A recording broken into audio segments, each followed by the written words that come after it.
तर remote sensing.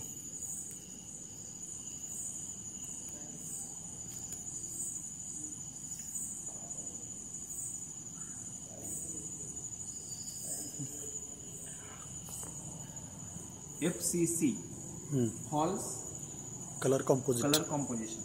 त्याच्यामध्ये 3 colours आहेत, ब्ल्यू, ग्रीन आणि रेड. त्याच्यातून ज्या वेवलेंथ होतात त्याच्यातून हे FCC तयार होतात. तर ब्ल्यू, ग्रीन, रेडवरून ज्या 3 वेगवेगळ्या वेवलेंथ तयार होतात, तर असं विचारतात की ब्ल्यूला FCC मधून कोणती वेवलेंथ तयार होती. तर ब्ल्यूला ग्रीन होते, ग्रीनला रेड होते आणि रेडला नियर इन्फ्रारेड होते. म्हणजे ब्ल्यूला ग्रीन, ग्रीन रेड आणि रेडला नियर इन्फ्रारेड. आता आपण हे इलेक्ट्रोमॅग्नेटिक वेवलेंथ जर बघितलं तर ह्याच्यामध्ये क्रमाने जर बघितलं, सर्वाधिक जास्त वेवलेंथ ते सर्वात कमी वेवलेंथ.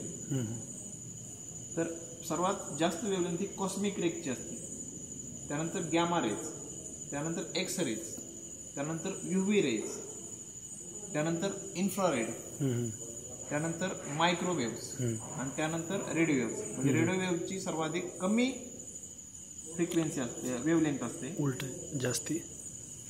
ओके, हां. कॉस्मिक रेज सर्वात कमी वेवलेंथ, रेडिओ वेव्ह सर्वाधिक जास्त वेवलेंथ असते. फ्रिक्वेन्सी मात्र कशी होते, रेडिओ वेव्हकडे कमी कमी होत जाते.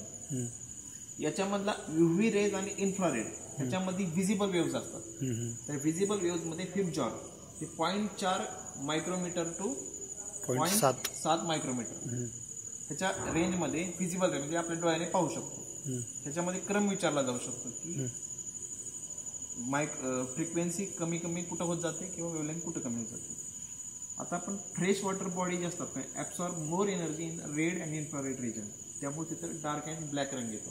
जर आपण त्यामध्ये बघितलं टर्बिडी वॉटर जे असतं ना त्याच्यामध्ये लाईट टोन असतो, ते काय करतात, रिफ्लेक्ट करतात. म्हणजे जर आपल्याला विचारलं की पाण्याचा रंग कसा दिसतो, जर आपण छायाचित्रावरून काढलं तर त्याचा कलर हा डार्क ब्लॅक दिसतो, आणि जर ते पाणी टर्बिड असेल तर त्याचा लाईट कलर होतो. तर मल्टीस्पेक्ट्रल स्कॅनर MSS हे 2 प्रकारचे स्कॅनर आहेत, फिस्क ब्रूम स्कॅनर आणि पुश ब्रूम स्कॅनर. मल्टीस्पेक्ट्रल. पुढची एक कन्सेप्ट आहे ती म्हणजे डिस्पर्शन ऑफ लाईट. म्हणजे लाईट डिस्पर्स होते, त्यामध्ये रेनबो हे सर्वात मोठं उदाहरण आहे. रेनबोचे जर 7 रंग जर एकत्र आणले तर त्यापासून व्हाईट रंग तयार होतो.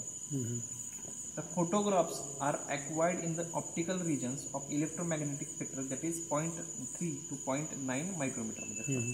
फोटोग्राफ, एरियल फोटोग्राफ हे जे असतात ना ते ब्लॅक व्हाईट, त्यामध्ये ब्लॅक आणि व्हाईट फिल्म यूज केली जातात.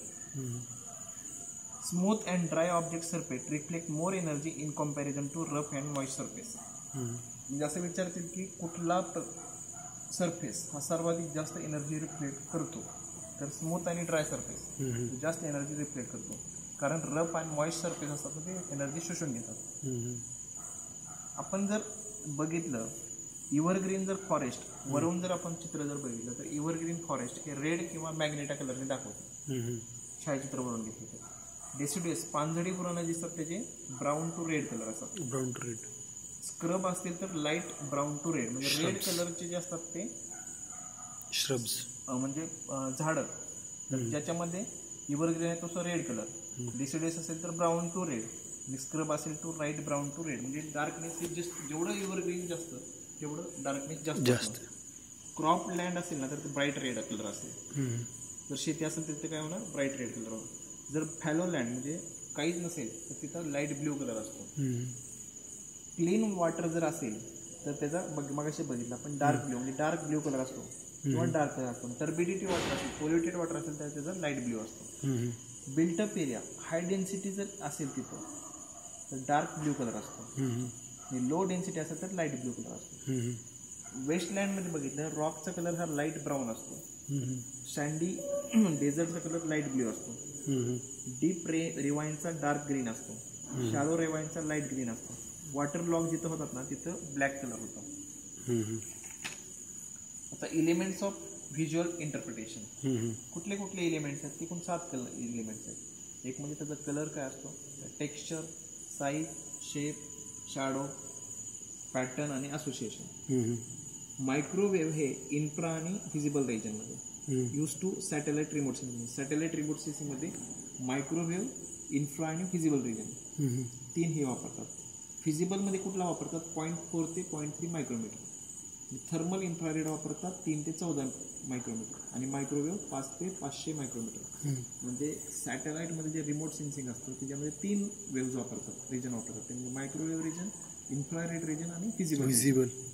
फादर ऑफ फोटोग्रॅमेट्री हा जो होता तो लौसा डाट होता. Father of photogrammetry लौसा dot.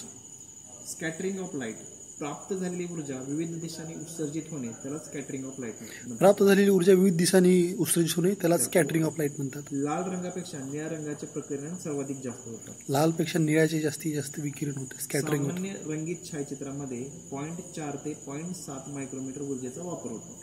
सामान्य रंगीत छायाचित्रामध्ये 0.4 ते 0.7 मायक्रोमीटर. अवरक्त इन्फ्रारेडमध्ये मात्र ते 0.5 ते 0.9 मायक्रोमीटर. इन्फ्रारेडमध्ये 0.5 ते 0.9 मायक्रोमीटर. दीर्घ तरंग लांबीच्या ऊर्जा मेघांना भेदून जातात. दीर्घ तरंग लांबीची ऊर्जा मेघांना भेदून जाते. 2 आपण बघितले की सॅटेलाइट म्हणजे इनसॅट असतात आणि IRS असे 2 प्रकारचे सॅटेलाइट असतात. आता हवाई कॅमेऱ्याचे प्रकार. हवाई कॅमेऱ्यामध्ये 3 प्रकारचे वापरतात. एक म्हणजे नॉर्मल अँगल असतो कॅमेऱ्याचा, त्यानंतर दुसरा असतो वाईड अँगल असतो आणि तिसरा म्हणजे सुपर वाईड अँगल असतो. 3 प्रकारचे, नॉर्मल, वाईड आणि सुपर अँगल. त्याच्यामध्ये भिंगाचा कोनावरून ते ठरतं आणि नाभीय लांबी किती. नॉर्मल अँगल असेल तर 20 ते 30 मीटर लांबी असते भिंगाची, नाभीय लांबी 70 डिग्री असते. वाईड अँगल असेल जसं जसं अंश वाढतो, नाभीचा लांबी वाढते, तसं तसं तो वाईड अँगल होतो. म्हणजे वाईड अँगल 70 ते 100 असेल तर वाईड अँगल, सुपर वाईड असेल तर 100 मीटरपेक्षा जास्त नाभीय लांबी असते. बहुवर्णपटिलीय सूक्ष्म समीक्षणामध्ये साधारणपणे 4 बहुवर्णपटिलीय कॅमेऱ्याचा वापरतात. बहुवर्णपटिलीय म्हणजे काय, मल्टी स्पेक्ट्रल MMS काहीतरी असं लॉंग फॉर्म आहे त्याचा. Multispectral scanner MSS. Multispectral scanner bands. त्याच्यामध्ये ब्ल्यू, ग्रीन, रेड आणि नियर इन्फ्रारेड अशी. Blue, green, red, near infrared. तर ह्याच्यामध्ये ब्ल्यू रंग जो असतो ना त्याचं 0.4 ते 0.5 मायक्रोमीटर असतं. ग्रीन असतो त्याचा 0.5 ते 0.6. रेड असतो त्याचा 0.6 ते 0.7 आणि इन्फ्रारेड, नियर इन्फ्रारेड त्याचा असतो 0.7 ते 0.8. आता आपण जर बघितलं तर ह्याचं कसं होतं परिवर्तन. भूस्थलावरती आर्द्रभूमी असेल तर त्याचा स्पष्ट गडद रंग कशात येणार, FCC मध्ये. वालुकामयमध्ये पांढरा ते पिवळा असणार, पडीकमध्ये तो निळा असणार. निरोगी वनस्पती असेल तर ती पूर्णपणे लाल असणार, रोगट असेल तर गुलाबी ते निळे, स्वच्छ जल असेल तर गडद रंग असेल आणि दूषित असेल तर हलका निळा रंग असणार. भूस्थलावरती जर मेघ असतील तर त्याचा पांढरा रंग असणार, वसाहती असतील तर निळा रंग, सावली असेल तर काळा रंग. अवरक्त रंगीत प्रतिमामध्ये रंगाचे बदलते स्वरूप म्हणजे अवरक्त रंग. इन्फ्रारेडमध्ये त्याचं स्वरूप कसं बदलतं, हिरव्याचं लाल होतं, निळ्याचं हिरवं होतं आणि लाल रंगाचं रिफ्लेक्टेड इन्फ्रारेड होतं. मगाशी आपण जे बघितलं FCC मध्ये काय होतं, ब्ल्यूचं ग्रीन होतं, ग्रीनचं रेड होतं आणि रेडचं इन्फ्रारेड होतं. परंतु अवरक्त रंगीत ह्याच्यामध्ये इन्फ्रारेडमध्ये मात्र हिरव्याचं लाल होतं, म्हणजे तिथं पण हिरव्याचं लालच होतं, निळ्याचं हिरवं होतं, तिथं पण सेम होतं, म्हणजे असं सेमच होतं. आता रात्रीच्या वेळी औष्णिक प्रतिमा. रात्रीच्या वेळी औष्णिक प्रतिमा म्हणजे मृदा असेल तर हलका राखी रंग असतो, जल असेल तर हलका करडा रंग असतो. म्हणजे रात्रीच्या वेळी कसा कलर असतो, वृक्ष असेल तर मध्यम राखी असतो, गवत असेल तर काळा रंग, रस्ते असेल तर पांढरा रंग असतो, धातूचे पृष्ठभाग हे काळे रंग दिसतात. रस्त्याचं विचारलं जाऊ शकतं कारण रस्ते त्यावेळेस पांढरे असतात. Father of GIS doctor Robert Tomlinson. आता कुठले कुठले सॉफ्टवेअर वापरतात GIS मध्ये, कॅपोएर, ग्रास हे आर्मी वापरते, US ची आर्मी ग्रास वापरते. AutoCAD, इसरी, सॅगा GS, इल्विस. भारतामध्ये GIS 1988 ला पहिल्यांदा इस्रोने सुरू केलं, इस्रोचा एक विभाग सुरू झाला. त्यानंतर TCS ला 1991 आणि 2008 मध्ये मलेरिया मॅपिंग करण्यासाठी GIS वापरली. GIS म्हणजे काय, जिओग्राफिकल इन्फॉर्मेशन सिस्टीम. CRZ जो ऍक्ट आहे तो 1991 चा ऍक्ट आहे. त्याच्यामध्ये हाय टाईड लाईट पासून 500 मीटर लांबी पकडली जाते आणि 100 मीटर मात्र कुठं, क्रिक्स, इशोरी, बॅकवॉटर आणि रिव्हर इथं 100 पकडलं जातं. GPS ऑटोमॅटिक, GPS मध्ये ऑटोमॅटिक क्लॉक, ॲटोमिक क्लॉक वापरला. ॲटॉमिक क्लॉक वापरतात. एक मिनिट बंद करू.